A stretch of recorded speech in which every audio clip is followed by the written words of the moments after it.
Very good. Well, good morning, good afternoon, and good evening from wherever you're calling around the world. And thank you for your patience with us as we got settled here. My name is Sandy Hart, and I'm with the Charter for Compassion International Women and Girls Sector. And I'm honored to welcome back Grandmother Flor de Mayo. And joining us today, Belinda Aracho, is calling in to speak with us on our every 20-day series, Urgent Call from the Spirit of the Feminine. I welcome all of you listeners, and you're calling in from 13 countries around the world. So welcome, and thank you for being here. This call is recorded, and I want you to know you will also be receiving an email with any links or mentions worth taking note of, so you don't have to be scrambling for a pen or paper right now. Anything that we mention on the call will be coming over to you in an email, along with the recording of this call.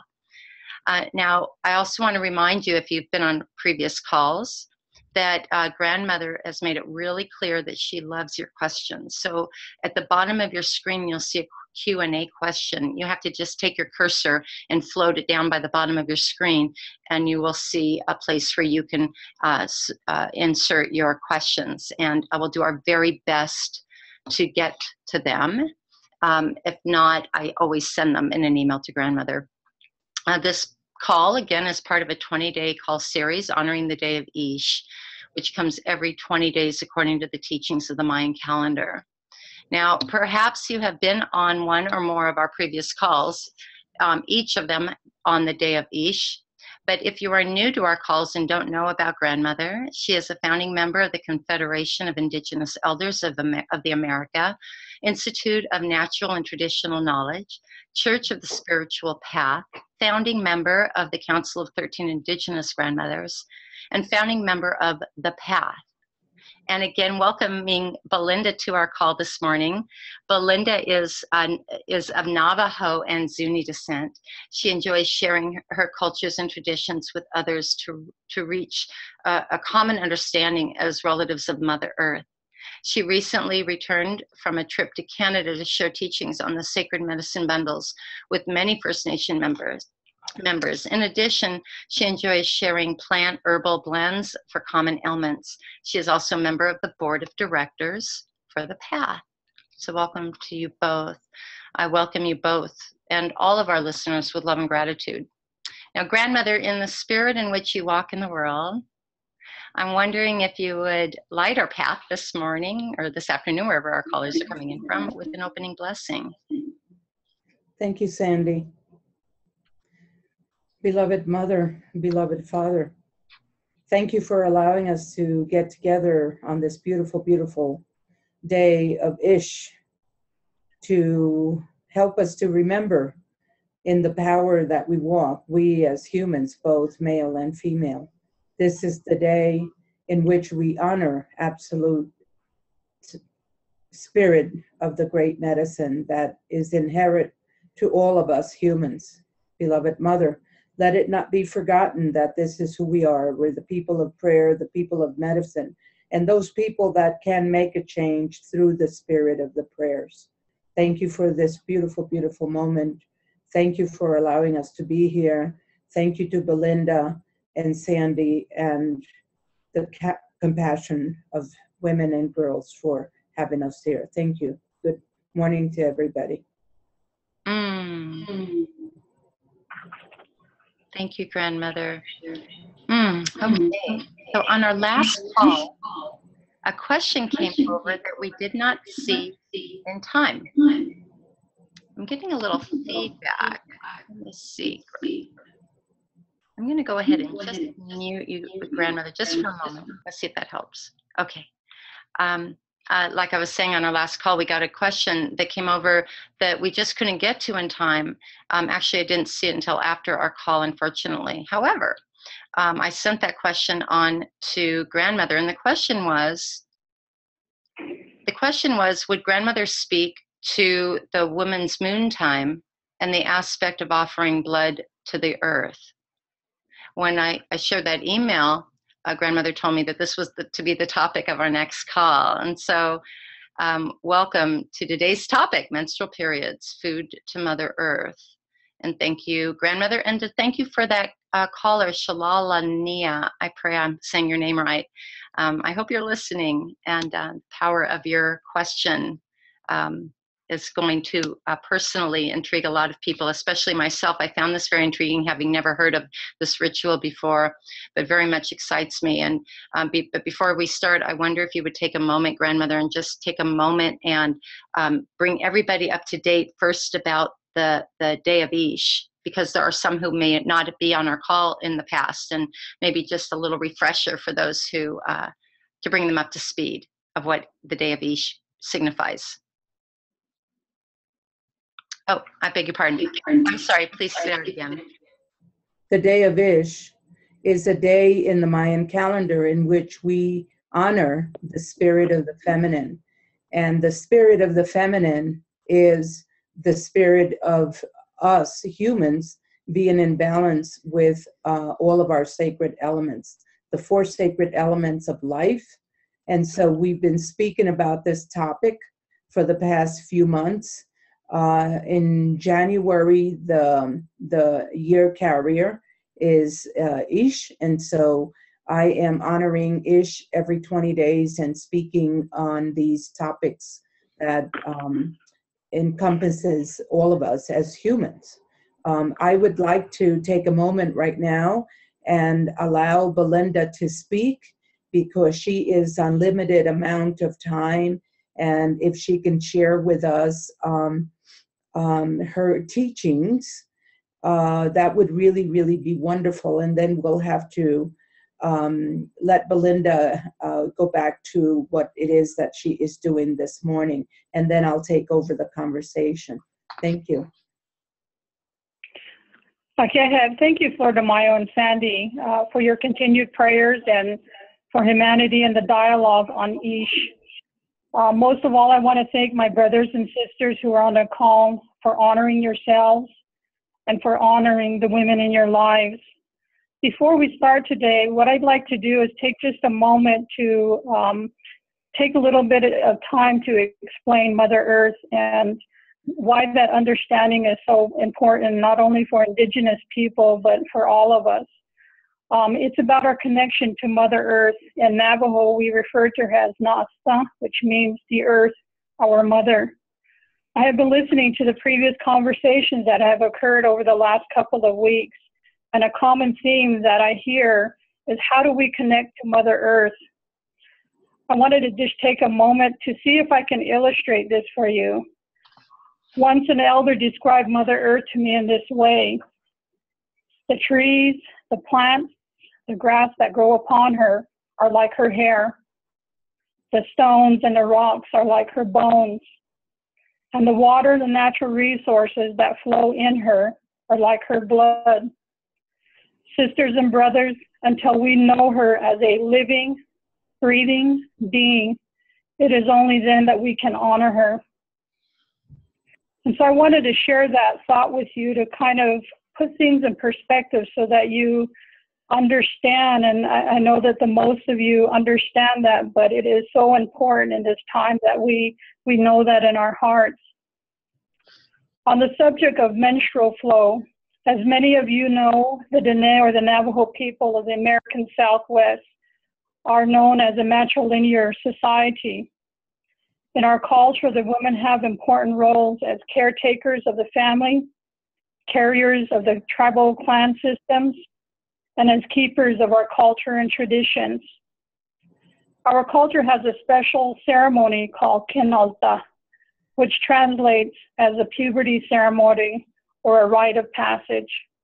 It is a time when a young girl enters womanhood, when she has her first menses or period. The ceremony lasts for 4 days and is an opportunity for the women of the family to gather and share teachings with the young women.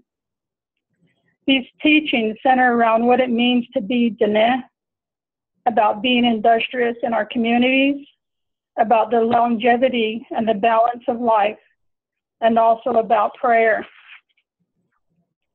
During this ceremony, she is very sacred, and she emulates Changing Woman, or what we refer to as First Woman.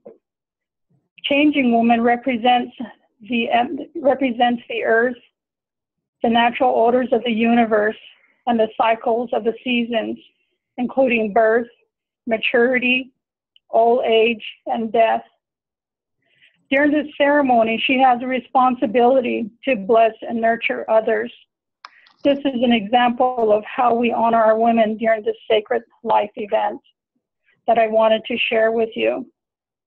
For the sisters on the call, just like Changing Woman, we will reach a point in our lives to become women, mothers, aunties, grandmothers. It is a time when our life's energies move from our lower chakras into our hearts and out of our bodies. As mentors of which we all are, we as women need to use the tools of empowerment that are at our disposal. This includes learning about the plants for such things as our menstrual cramps, plants like ginger root, and other plants for other ailments like heavy periods, plants to replenish the iron in our bodies and to cleanse our bodies. And for my brothers on the call, this is an honor. This is an opportunity for you to hold sacred space for your daughters, your sisters, your mothers, your grandmothers, who are the carriers of the seeds of life. In close, I'd like to share with you the words of the Navajo Blessing Way ceremony. This is typically the prayer that is shared when the young women go through the process of this kinolda. And it says, Hudnasli, Hudnasli, Hudnasli, Hudnasli, which in Navajo or translates as, may you walk in beauty. Thank you.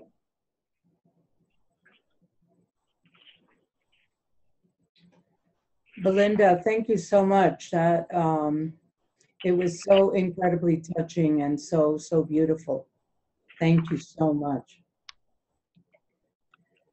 For myself, as a woman of Central America, the grandmothers are always reminding us that we need to feed the earth. And what this means is, from the beginning, we are instructed to take our blood, whether we collect it when we wash ourselves in a little pan of water, or we go out in a place outside where we can deposit or allow the blood to flow. And this place is a place that it is between you and yourself. It is a place of where you go and you say your prayers to the earth in gratitude of what this is on a monthly that is happening to you, allowing it to move through the soil and allowing it to constantly use the same place or the same spot. We create these places wherever we go, wherever we are moving, and so it is a place that it is a very personal and private place. When we wash our clothes that might have been soiled, we take that water and we give it to the earth. When we wash ourselves, and if there is any amount of blood in the water, we take that water back out and we give it back to the earth, and give it to the earth with prayers and gratitude. And so right now, the grandmothers in Central America are saying that the reason that the earth is going through such turmoil is because the women around the world have forgotten to feed the earth. And so we're always encouraged to do that. And I speak about these things in my talks, and I remind the young girls and the young women, and even women of menopause that are going through menopause, where their menstrual might be sporadic, to make sure that you have a place to deposit your blood. The reason that that this is given back to the earth, it is a personal offering between yourself and the spirit of the earth. There are times that it's very, very difficult when I speak about these things, especially in the Western culture. I know that I have gotten frowns and kind of like, wondering, is this like really a good idea? So many questions to ask about doing this. And I try to explain as much as I can, because what happens in a Western environment is that it is so foreign that we have no idea, and it's very, very difficult to try to understand that, and it comes off as perhaps maybe something that it might be dirty, or how can you handle that, or what are you doing? I'm not going to do that. All of these different questions that I get from young women, and I'm not going to go too far. I would even say even women in my family. So I continue to repeat this over and over again to grandchildren, so that they could have that in their hearts, and try to remember that this is a sacred time in our lives for us to share and to return to the earth, as we are children of the earth. So I'm going to stop right there, and I'm going to ask and see if anybody has a question, and then I'm going to continue and share some more. Grandmother, we don't have any questions as of yet, but I actually have a question for you. My question is, when Belinda first spoke, she spoke about when we really can understand and realize that Earth is a living thing, that then we can relate and care for her, then we can honor her and have a personal relationship with her. In other words, not finding our interrelatedness with her, but also honoring her as being a source of life. And the relationship with the concept of a young girl coming into her womanhood with having her menstrual cycle, and how that's honored in a ceremonial way, and to really honor it here in the West. And I am a Western woman. I'm a Western woman of the West, as West as they come. I recall even the shame, not wanting to tell anybody that I had just gotten my period, and hiding it from everyone. It was, so I'm wondering if there is a question here, how we can start transforming this concept, and how can we start getting this into the hearts and minds of our Western world, so that because we are so responsible for the destruction of our planet here, especially, that what is it that we can do to really truly honor and feel that what can we take back to our communities to really bring this home to our neighborhoods and to our community? Exactly, sharing what we heard, sharing exactly, word for word what we heard. And when we do this, there might be other people from different cultures that will have something more to share. And so we start adding more and more wisdom to this, and allowing our young girls to become comfortable at this time on this monthly event that is happening on a monthly basis, to become comfortable, and to start embracing it. And what an incredible role that we as women are playing, in helping the earth. Yes, and I actually know that all of our callers will be getting a video. Perhaps they might be inspired to send this message along.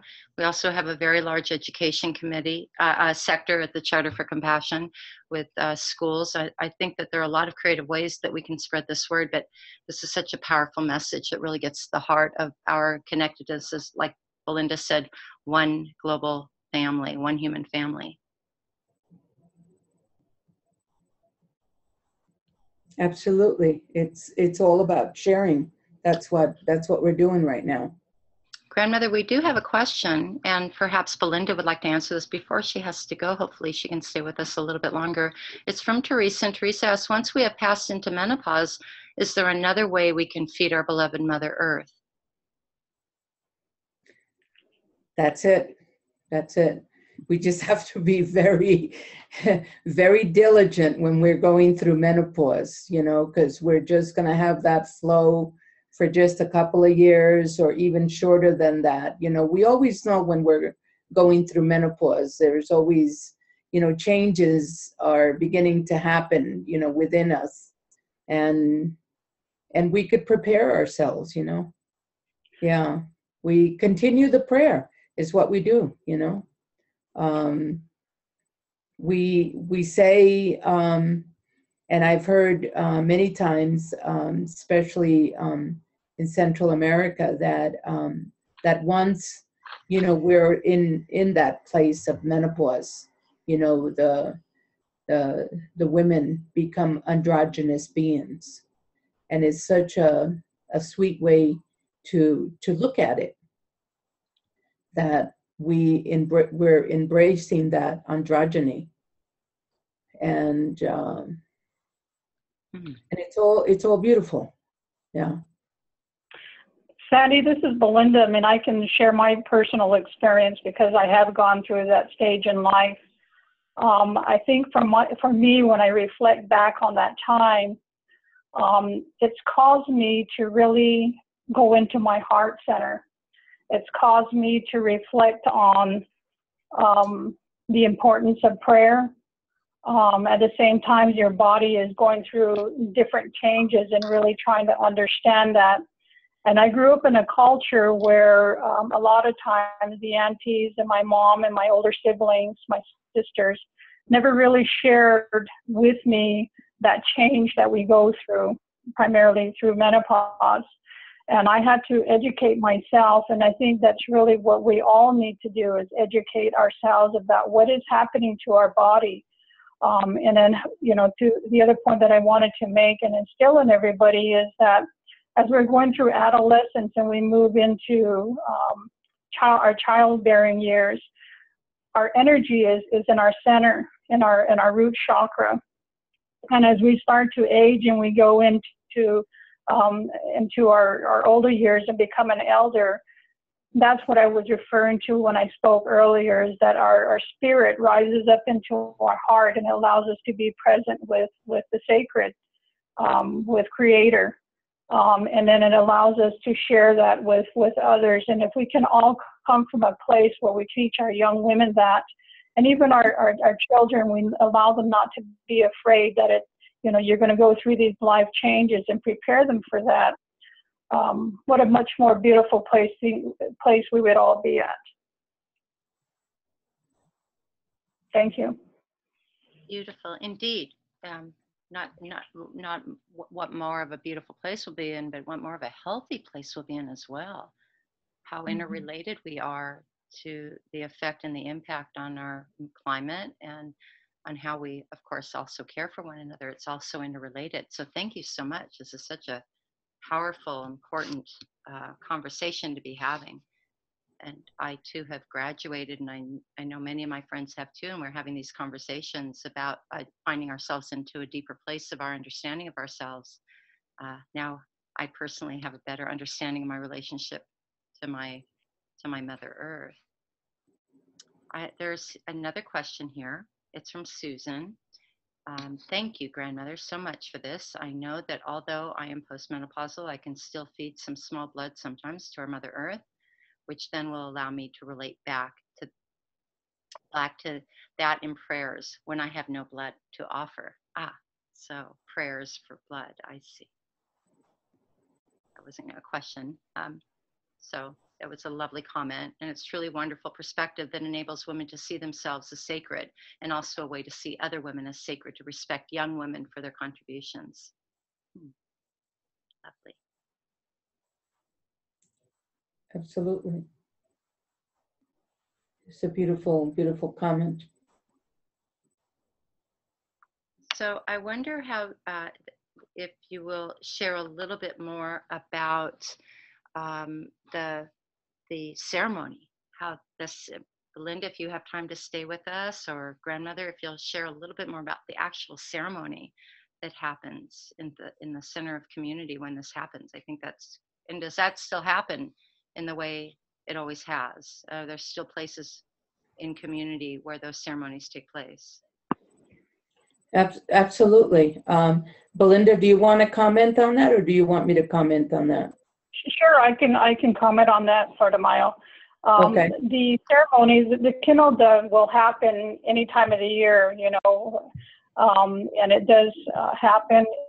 Typically, the event or the ceremony is really around one of the if you will, the finale of the program is teaching a young girl to grind corn, the white corn, the yellow corn, and really get down in the elements. And what she does with the cornmeal is, at the very end of the ceremony, she mixes the batter with all of her female relations, her aunties, her grandmother, and this is where all the teaching happens during the daytime.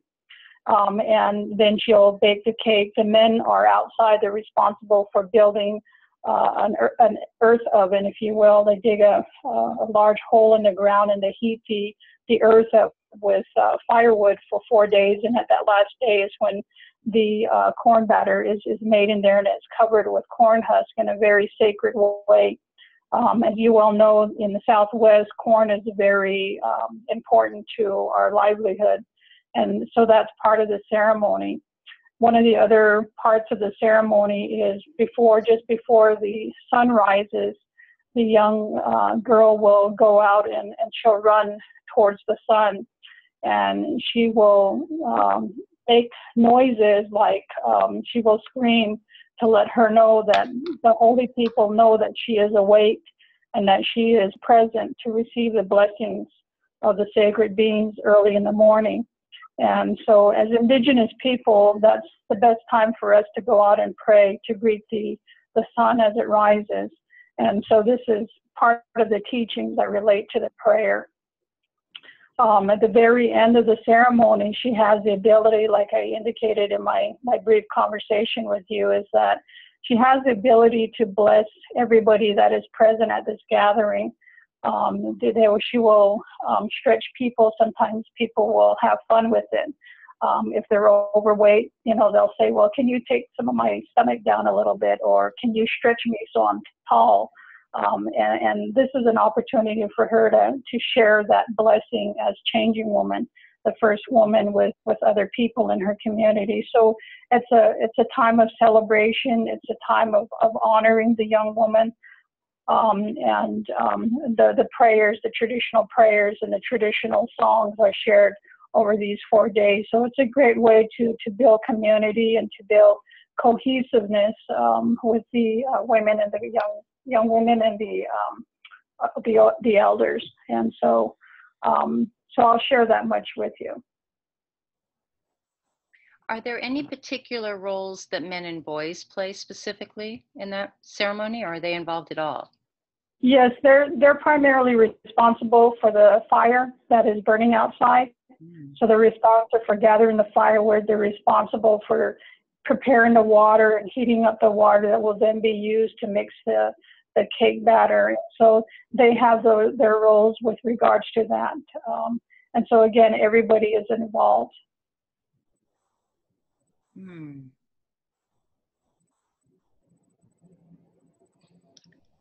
It's quite extraordinary and beautiful to think about, and to know that this beautiful ritual is still happening. And all I can do is almost mourn a little bit for the culture that admittedly I know I raised my children in, and that are so much of our Western world. And again, I use that word broadly when I use that expression, but those who aren't aware and aren't practicing such ritual that has such a profound effect on themselves and their community and everyone around them.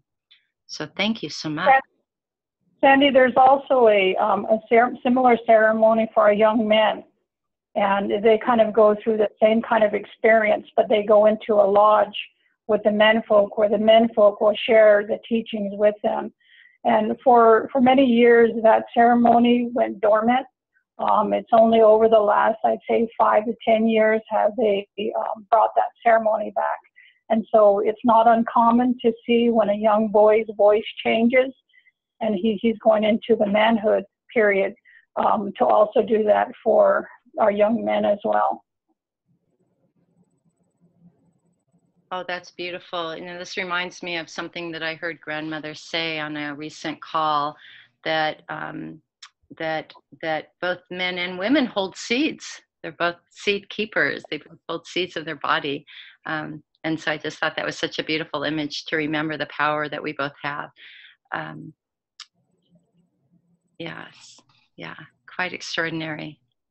The process, really. It's just it's heartwarming and breathtaking, actually, for me to hear this. Grandmother, do you have anything to add to this? Would you like to share an experience? Yes. So I'm gonna backtrack a little bit about Central America. So when we are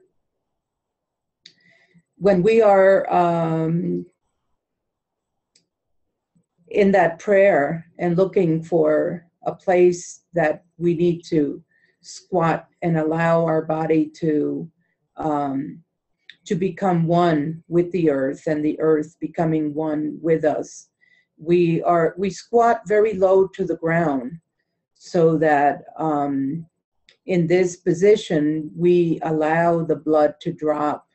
We make, of course, like a little area, kind of like making a little cup of dirt, making a little hole so that the blood that drops goes inside this little vessel that you have made with your hands and your fingers. So we allowed that to happen and allow the prayers to happen. So this would be one way of doing it. However, there are babies, newborn babies, little girls, that when they are born, they're menstrual. They have bleeding that happens. In the Western world is known as a hormonal situation with the mother. But in Central America, it is looked upon as something very, very sacred. And I'm going to use myself as an example, and I'm also going to use my granddaughter as an example. And so what the grandmothers and the moms do is that they wipe the baby very gently with something very soft, whether it's a little cloth or a little cotton, and they put this blood in a sacred place and in a sacred vessel. So this little stain is protected and kept in a little vessel.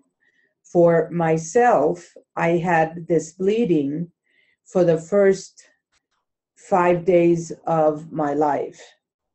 And my mom said that so much blood was coming out of me that she was really concerned for my health. For my granddaughter, she had some bleeding that was happening to her, but not enough to be concerned or to take her to the hospital or anything like that. And what I did was that I wiped her very gently with some cotton, and I put this in a sacred little vessel for her. Now, when babies have this happened, I've already explained that there is a Western interpretation, but then there is the spiritual interpretation. And the spiritual interpretation is that these little girls are born to be seers and to be medicine people. So we have to think of these things, and if it does happen to one of our babies or grandchildren, to keep that in mind and to know that it's something very sacred. That's quite extraordinary. I would like to be sensitive of time here. And Belinda, I know you said you would have to leave pretty soon, so I want to make sure that you're okay with time. If there is anything else you wanted to add before you might have to leave. Oh, perhaps she did already have to leave. Okay. I guess it's us, grandmother. All right. All right. This is quite extraordinary. And I tell you, I think that personally, this is the most important information that we can have, because so much of our world is really requiring of us to know one another. And that's something that we do at the Charter, I think, really well. We're about collective impact. We're about identifying our interrelated problems and our interrelated solutions. When we take our most critical need right now, and that's protecting water, and protecting our climate, and protecting the very air we breathe in our lifeline, when we now better understand that it all comes down to our honoring ourselves, the way women in particular, especially now on this day of Ish, that we are reminded of the power that we have, the responsibility that we have, and our connection, and then when that is honored by everyone around us, our community and men and boys, that we're all better. Everything is better. We all treat each other better, and we're going to start seeing our problems, hopefully, my prayer, fall away. I'm going to keep it. We've got another question coming on. It's more of a comment. May I read it? Yes. Okay, this is from Betsy. Betsy says the trick is to get modern men to understand that they are seed keepers, and in the beginning and in their being have the same biological cycles as women. Would you like to speak to that, grandmother? Absolutely. And it's not far from knowing, or from even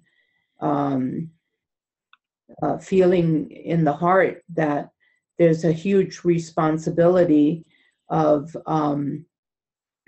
men with their seeds. And perhaps maybe what I can do is invite one of our men friends, wherein traditionally what the men do with their seeds to help the earth. And that would be very enlightening. I can speak about it, but certainly it would be very nice to hear a man speaking about it as their experience, and how, as a person, that works with the earth, and how they take care of the earth. Might be a very interesting information for all of us, men and women.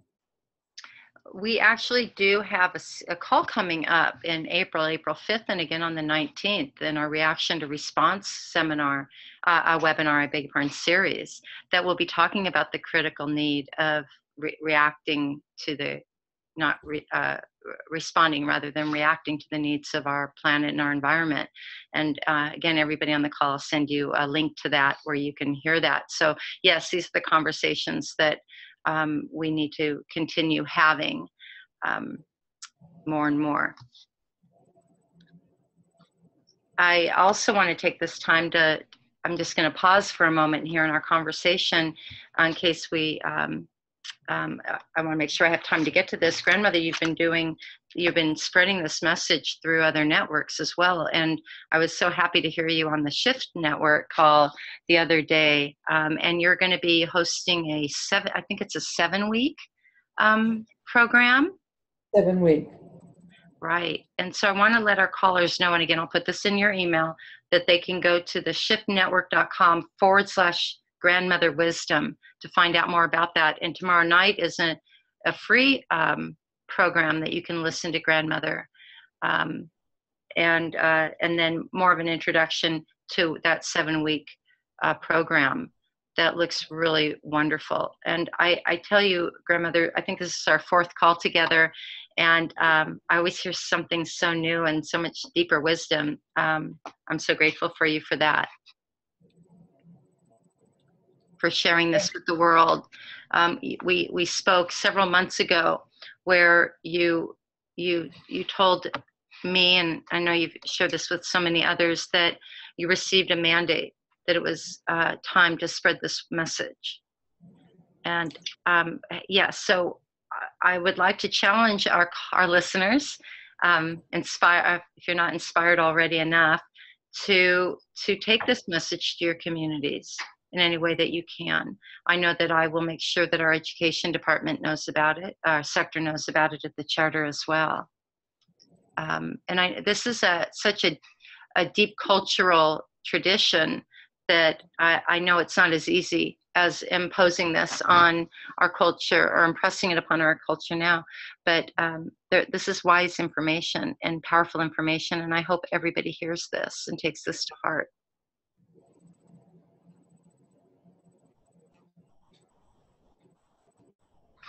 So Grandmother, as we're coming to a close, is there anything else that you would like to say? And before I ask you to offer us a closing blessing? Not if anybody has a question. I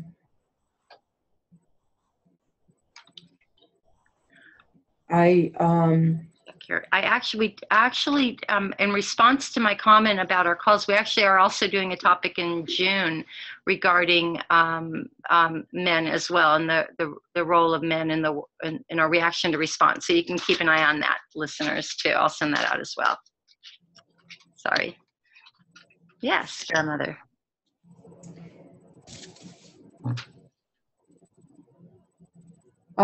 Perhaps if we have a couple of minutes, I would like to share that I did see in the development of our granddaughter, who is 19 years old right now. Her name is Kaya Sheh. The true symbolism of what my mom taught us about, to see on little baby girls, when they are born, if they are bleeding, and how to be present with it and to be grateful. And I've noticed that the baby girl was very much present with her visions and her dreams, and still is. But certainly as a child, she was very, very, very open and shared quite a bit. And she had a very, very profound vision, awakened vision, at the age of 9 that startled the family and awoke the family. And it was quite profound and very beautiful. And so there is something there, about these babies. And I'm just, saying to the young moms, that have little girls, and, just to keep this in mind and to honor the child and to honor them for sure. Yeah. I just want to make that comment, because we as humans are born knowing. The knowledge is there. The knowledge is within us. I remember being in Nepal, and one of the grandmothers from the East, an invisible grandmother, brought me to the edge of Mount Everest. I was out there at a monastery in prayer at the base of Mount Everest. And I remember being brought to the mountain, and the mother said, "You, as in humanity, have the power, have the knowledge, and have the protection." So within the Mayan culture, we're taught that we're all knowing, that we are born with the wisdom. And so the wisdom is always there. The protection comes from our ancestors. Those are the ones that protect us. These are the ones that are very, very close to us, whether it's a mother that has passed, a grandmother that has passed, a beloved friend, a beloved uncle, a beloved grandmother, someone that we really, really love, that we know, perhaps maybe even don't know, but they are always there. These are our ancestors that are there, always protecting us and always guiding us. So just by knowing this, we're powerful humans. And this is the spirit of Ish. It's an incredible medicinal power that the spirit of the Ish is invoking in us. It's an incredible awakening for us to realize that every 20 days we could go into this place of incredible knowledge, and that we are one with all of the sacred elements. The fifth element is the element of ether. This is the spirit element. So it's all very beautiful.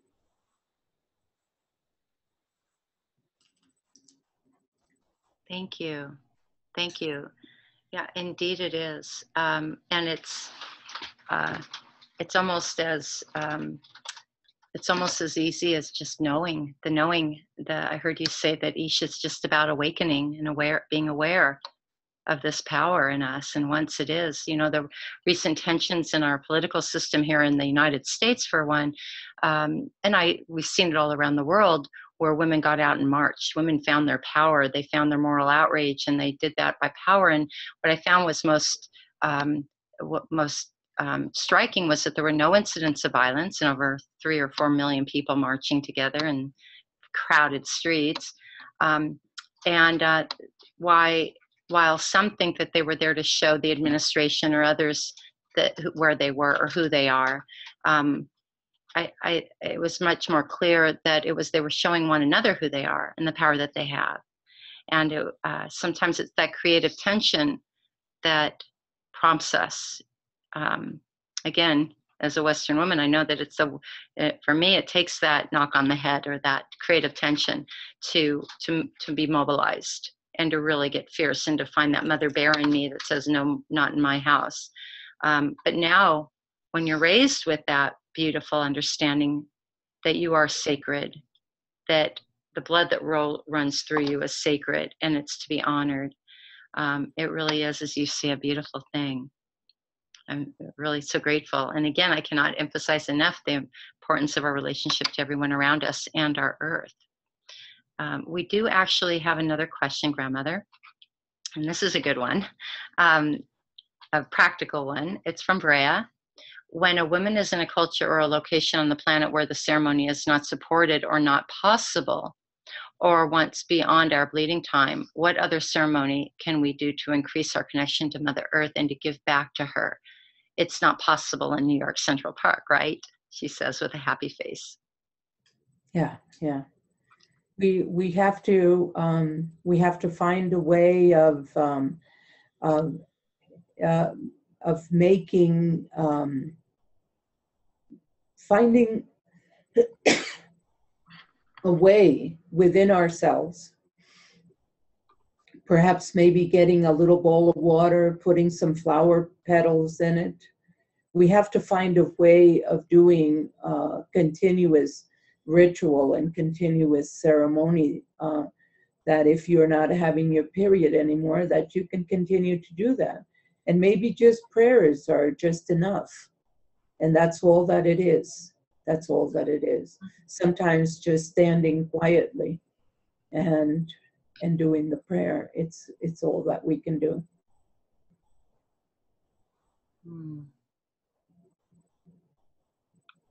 Beautiful. Thank you. Thank you so much.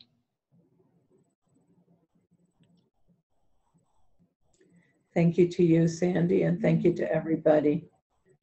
Would you, with our remaining few minutes, would you have any closing words or comments and like to send us off with a prayer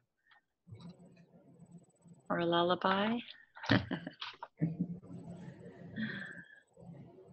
I want to share with everybody that in New Mexico right now, this very moment where I am, I've been having a lot of windstorms right now, and yesterday we had like a sandstorm where you couldn't see outside, and if you went out, you had to wear a mask, and